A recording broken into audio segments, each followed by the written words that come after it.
It is early February 2024, and Joey and I are in North Carolina about to set off on a conversational adventure. This video is to celebrate the channel reaching 1,000 subscribers.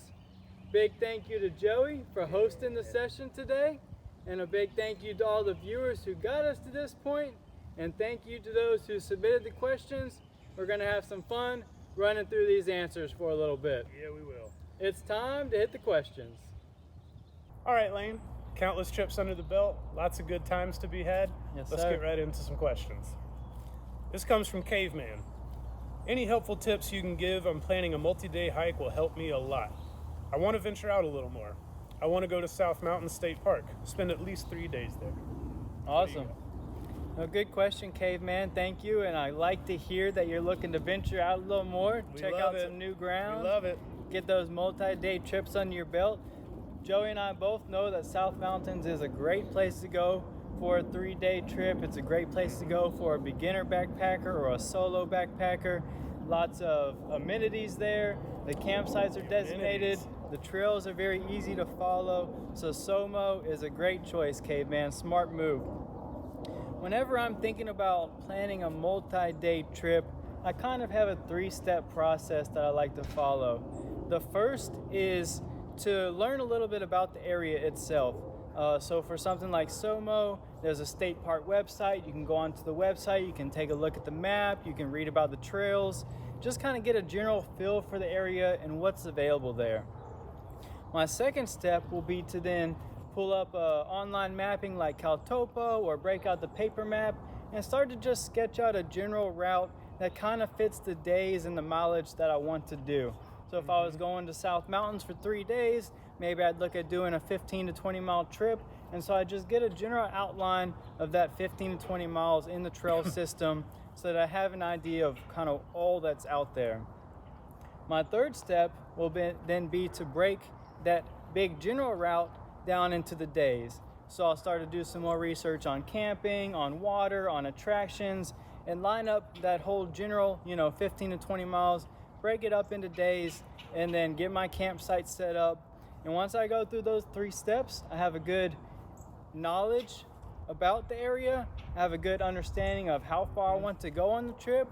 I know where camp is, where water is. And at that point, I'm ready to go get my permits or ready to go start the trail. So that's kind of the 3-step process that I use to explore a new area, whether that's a state park in North Carolina or Yellowstone National Park in Wyoming. The next one comes from J-Step. I just have to say that you've been an inspiration to me and my wife, and it was your review of Uwharrie that got us out for the first time. Next up is South Mountains. The wife has gotten to saying home sweet home when we set up for camp now. One question, do you live in North Carolina? And keep up the good work. Well, thank you, J-Step. I appreciate that. I was raised in North Carolina. I think home is where the heart is. As was I. And North Carolina will always be home to me, without a doubt. But I belong to the world. North Carolina can't be selfish with me. So there's lots of things to see out there, lots of things to explore. But I really appreciate kind of what you've said here, J-Step, about the inspiration. I mean, that means a lot to me. I think it's always cool to hear something like that, to know that maybe I've had a small impact. And I especially like kind of what you said about your wife saying home sweet home, just that you and her feel comfortable in the outdoors. You feel like you're home when you're at the campsite. I mean, I know that's the kind of thing that certainly warms my heart, probably Joey's as well. Home sweet home. Home sweet home. Yeah, so thank you for the question, and thank you even more, for sharing kind of, the impact that the channel has maybe had on you and your wife. Thank you, J-Step. And if we've gotten one person to find what it takes to go outside for the first time, I think we've done some good in this world. So good stuff. All right, Layne, I got a doozy for you. Okay. This one comes from Jason K. Okay. It's a two-parter. First part. With all the beautiful places you've seen, what are your top 3 or top 5 mountain ranges, national parks, or so on? Okay. So thank you for the question, Jason. Jason and I have been trying to hike for a couple years now. Maybe this will work out for us one day. so thank you, Jason.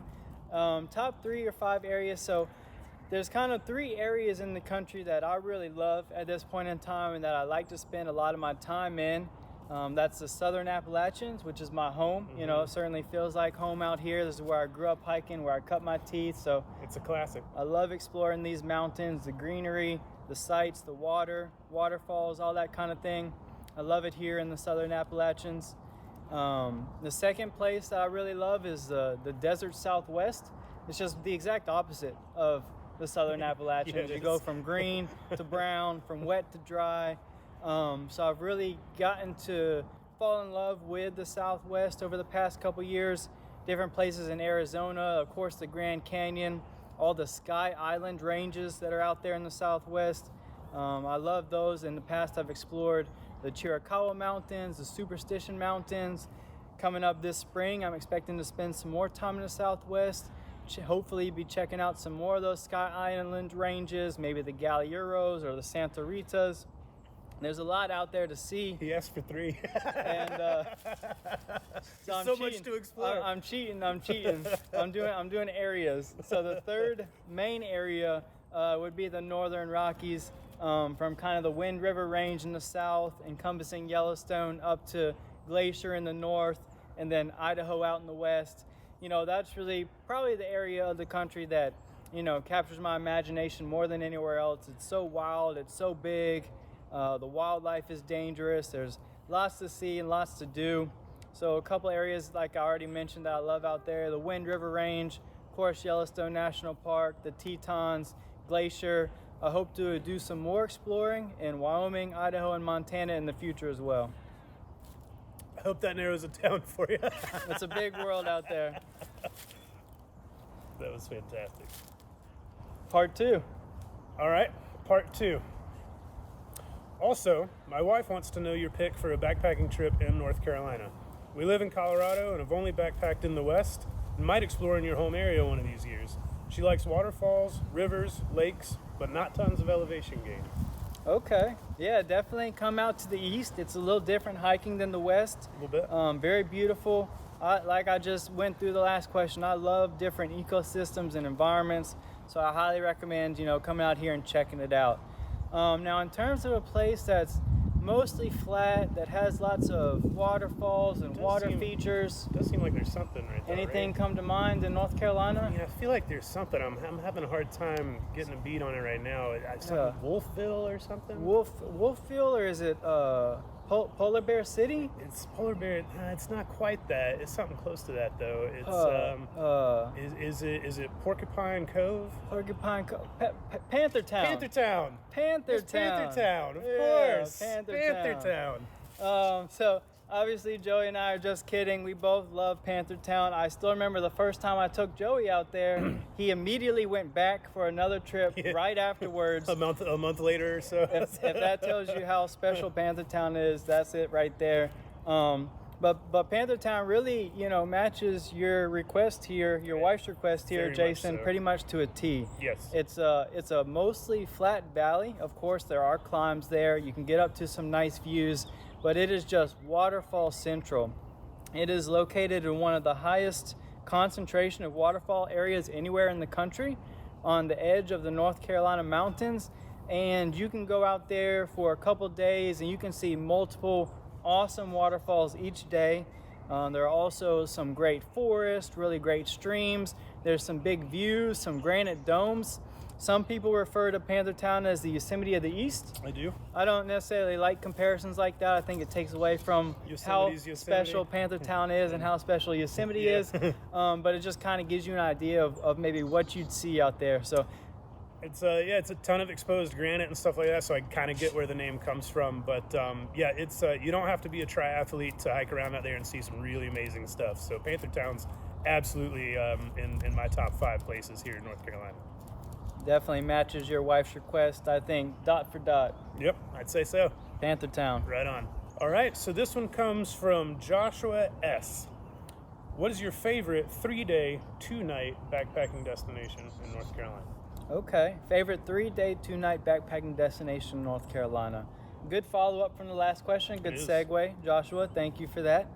I would say my top 5 backpacking destinations in North Carolina, not in order, but the top 5 are Panther Town, the Shining Rock Wilderness, the Linville Gorge, the Black Mountains, and the Rowan Highlands. Oh, yeah, nice. I think those are my personal top 5 backpacking destinations in the state. Obviously, we're leaving some great ones out, and people may have different opinions. Those are my favorite places to go. In particular, for a 3-day, 2-night trip, I honestly might recommend the Rowan Highlands.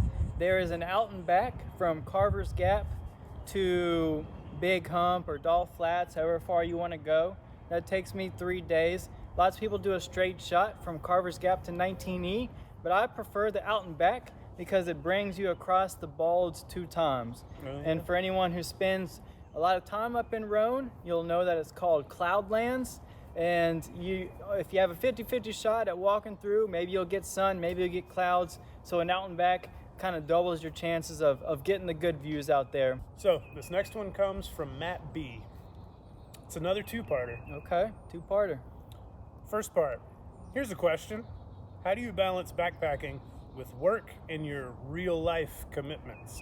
How do you make the finances work out? Okay. Matt, thank you for the question. There's kind of been, I would say, 2 eras of my life where the answer to this question is very different. There's the old era of my life where I used to work in the corporate world, and my career was a big focus of mine. I did things like work full-time while earning a master's degree, all this kind of stuff. And so basically I would get out and backpack when I could. Yeah. It was always a priority for me to get to the outdoors. It was always kind of my stress-free place, my happy place, where I could go to get away from the hustle and bustle of the world. So I would always try to prioritize that backpacking when I could. And now you have the current era of my life, which is pretty much the exact opposite, where mostly what I do is backpack, and I don't have too much in the way of real life commitments. So there's not a balance in that way for me anymore. The scale has tipped to me spending my time doing what I love and enjoy. The way that the finances have worked out is I was fortunate to have a long career in the corporate world. It was always a focus for me to save money and to make sure that I was set up for the future. And so when the time came for me to part ways with the corporate world, I've been fortunate to just kind of have the financial foundation to live in a very cheap way of life now through backpacking and make things work that way. I can't say too much more, but there are some questions that are coming up later in which I'll answer kind of how I expect those finances to work more in the future. Part 2 of that is any tips for flying for backpacking trips in terms of packing luggage and coordinating logistics to and from the airport. Definitely, Matt. So this is an area that I've learned a lot about over the past couple of years. I know Joey's learned some as well. I had that same question a while back. As we've traveled around to different adventures. In terms of, kind of the flying aspect, there are little things that can be kind of tricky, like you can't check batteries, you can't check lighters. Bear spray You can't have check or carry on. Fuel. So definitely go check the TSA website. Make sure you know what you can check, what you can carry on, what you can't have at all. But the important thing when you're packing is to make sure that you put your pack and everything inside of another duffel bag. My understanding is that the airlines are technically allowed to damage the outside of your baggage, but they're not allowed to damage what's inside. So by putting your pack and all your gear inside of another duffel bag, then if anything gets damaged on your pack, you're kind of more protected. So kind of know what you're allowed to do in terms of flying, check, carry on, etc. And then have everything in another bag. Don't just fly with your backpack naked or raw. Have it protected. And in terms of logistics, for me, the only 2 ways that I've really found to work out the logistics to and from the airport, because obviously backpacking destinations are typically going to be pretty far from an airport. A lot of times, like an Uber isn't going to be an option. So really the 2 things are either have some friends in the area who are willing to pick you up and hike with you or take you where you need to go, or you're just going to have to bite the bullet, get a rental car, and park it at the trailhead for a couple days while you're out there hiking. This next one is from Kim R. Do you know sign language? I do not know sign language, Kim. Thank you for the question. Actually, I remember the first time that Kim commented on my channel. She said something along the lines of, I'm so glad to have found your channel, and I was like, I'm glad to have you. And that was many years ago, and I know Kim's been watching steadily since then. And so what I think she's probably picked up on is perhaps the different days. Each day has their own signal, you know, day 2, day 3, day 4, day 5, day 6, right? Each day has their own little hand awesome. signal. And that's just kind of something small that I do for my returning viewers who, you know, watch closely, like obviously Kim does. Just a little something for you guys to kind of see and, you know, have that continuity from video to video. Yeah. This is from Seagrass to Sassafras. I love the channel name. Do you ever see yourself becoming a local backpacking and adventure guide? Kind of like the guys at Pura Vida Adventures? Okay, shouts out to Seagrass to Sassafras, a channel that I really enjoy watching. She's a great storyteller, a great backpacker. Highly recommend checking out her adventures here in the Southern Appalachians. Obviously, she does a lot in South Carolina, hence the name, from the lowest point in the state to the highest point in the state. But like I said, a great storyteller, very enjoyable videos to watch. So Pura Vida Adventures, Joey and I both know Joe from Pura Vida. Certainly, you know, at the top of the echelon in terms of a guy who has figured out how to do the outdoors while also being a businessman. You know, he's a company owner. He's done guiding in the Carolinas for a long, long time now. Definitely someone to look up to in that way. Yeah. So, you know, the guys at Pura Vida, Super cool nice guys, guy. good guys. So am I ever gonna do something like that? You know, that's definitely a lot to try to live up to, Joe at Pura Vida. But I am taking a step in that direction, and my first step is that coming up in 2024, I will be a guide in Glacier National Park, Montana. I'll be doing some day hiking guiding up there, some backpacking guiding up there. So that's kind of the first step for me in my journey of trying to make this outdoors lifestyle more of a permanent thing, get some finances coming in, have some fun out there with some different people on the trail, and hopefully have an impact on people that they remember for the rest of their lives. I think lots of people can come to Glacier and it's something that they'll, you know, tell their grandkids about, and I can have a small part to play in helping them have an experience that could be one of the coolest of their lives. The next one is from OneMansOdyssey.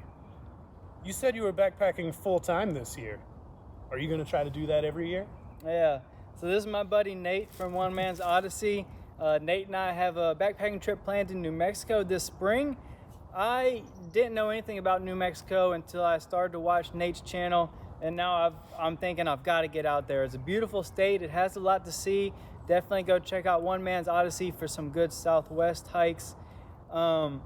And, you know, it's a good segue from the last question as well, because I am trying to, you know, do that full time, right? Yeah. Trying to get myself in the outdoors, trying to spend my time and energy doing what I love. And so I will be backpacking in the Southwest. As you know, Nate, backpacking in the Southwest this year. I'll be back home in North Carolina for a little bit, and then I'll be back out in Montana for the summer and the early fall. So that's definitely what my plan looks like again, to be outdoors, to be backpacking, to be in the backcountry. That's what I want to do, and that's what I'm hopeful that I'll be able to do. Well, Layne, the last question comes from Mom. By the way, Mom, thank you so much for that gift you gave me a couple of years back. It really meant a lot to me. You're very sweet. And here's your question. It's a question about life. Have you met my future daughter-in-law yet? You said I could ask anything. Hugs. Well, thank you, Mom, for the question, and thank you, you and Dad, for all the support and love. I appreciate it.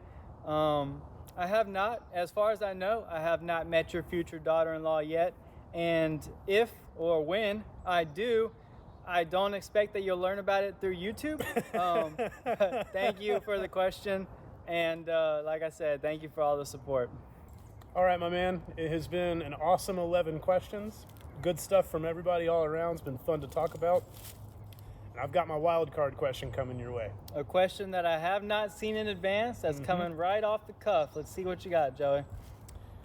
Let's say, of all the trips you've been on, with all the different groups of people that you've had along the way, and all the different environments, if you could relive one trip from all of your adventures, to do one trip over again the exact same way that it happened, which trip would that be? Yeah, very interesting question. My knee-jerk response is that I'm always looking to the next trip. You know, I don't want to live in the past. I don't want to think of how things have gone. I want to think about what's my next exploration, what's my next adventure. In terms of doing things differently, although we ended up having a great time, you know, when we did our Absaroka and Yellowstone trip, it deviated so far from our initial plans. You know, I still want to get up there and do the Lamar Valley. I still want to go up there and do Pelican Valley. And we you will. know, there was a lot that we didn't get to do on that trip because of my sickness and because of what followed, the altitude sickness that I got in our North Absaroka trip, and what followed from that. So we really had to change a lot of what we wanted to do. So, you know, it would be cool to have a mulligan and do things the way that they were supposed to go. But again, it's one of my favorite memories. It's one of my, it's a great time that we had. I wouldn't have changed it, but if I could relive it, you know, maybe things would go just a little bit more smoothly for us. Maybe there wouldn't be a carcass in the trail on our first day. Maybe there wouldn't be a carcass. Maybe I wouldn't got sick. Maybe all this other stuff wouldn't have happened. So it could have gone a little bit smoother, but we had a great time. We had fun, and I wouldn't have changed the way it went, but if there was one trip that I would look to go back and perhaps do again or have go differently, I think that's one that comes to mind. Well, and there's a lesson I've learned from a book I read and from real life that says that it's important to have a plan, but it's more important to be able to change the plan.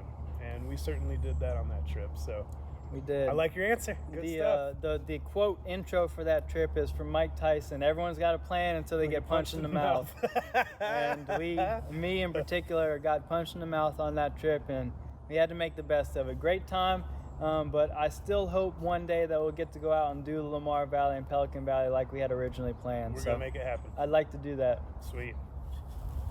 Awesome. Well, thank you for the wild card question, Joey. My pleasure. Thank you for hosting this question and answer, Ask Me Anything session. Welcome to my slice of the woods back here. North Carolina. Thank you for always being there for me. I appreciate that as well. Likewise. Big thank you to everyone who watched the channel, who got us to 1,000 subscribers, who likes, who comments, who asks these questions. I had a good time sitting out here with my buddy Joey, working through them. Hopefully y'all have a good time watching it. I've had a lot of fun. Had a lot of fun as always. And until next time, thanks for tuning into Layne's World. Goodbye. I'm so proud of you, man. Yeah, they grow up fast. I appreciate it. Thank you.